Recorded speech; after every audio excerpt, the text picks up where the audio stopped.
सुप्रजा रामपूर्वा सन्ध्या प्रवर्तते उत्तिष्ठ नरशार्दूल कर्तव्यं दैवमान्धिकम् कौसल्या सुप्रजा रामपूर्वा सन्ध्या प्रवर्तते.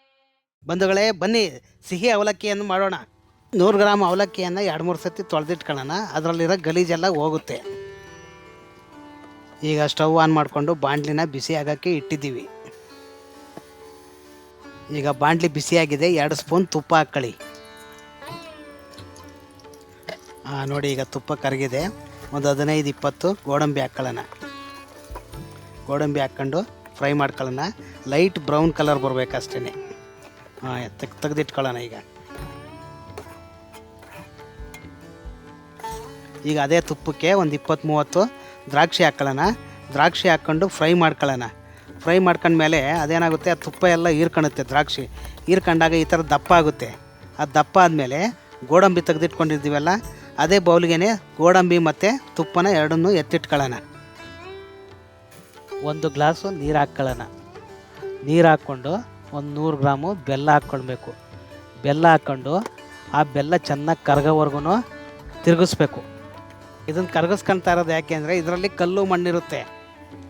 ಕರಗಿಸ್ಕೊಂಡಿದ್ದಾದಮೇಲೆ ಫಿಲ್ಟ್ರ್ ಮಾಡ್ಕೊಳೋದಕ್ಕೆ ಸುಲಭ ಆಗುತ್ತೆ. ನೀವು ಅಷ್ಟೇ ಬೆಲ್ಲ ತಂದಿದ ತಕ್ಷಣ ಹಾಗೆ ಹಾಕ್ಬಿಡ್ಬೇಡಿ. ಕರಗಿಸ್ಬಿಟ್ಟು ಫಿಲ್ಟ್ರ್ ಮಾಡಿಬಿಟ್ಟು ಹಾಕಿ. ಈಗ ಅರ್ಧ ಹೋಳು ತೆಂಗಿನಕಾಯಿ ತುರಿನ ಈ ಬೆಲ್ಲದ ನೀರಿಗೆ ಹಾಕ್ಬಿಟ್ಟು ಚೆನ್ನಾಗಿ ಮಿಕ್ಸ್ ಮಾಡ್ಕೊಳ್ಳೋಣ. ಈಗ ಇದು ಚೆನ್ನಾಗಿ ಕುದ್ದ ಮೇಲೆ ನಾವು ತೊಳೆದಿಟ್ಕೊಂಡಿದ್ದೀವಲ್ಲ ಅವಲಕ್ಕಿ, ಅದನ್ನು ಮಿಕ್ಸ್ ಮಾಡ್ಕೊಳ್ಳೋಣ.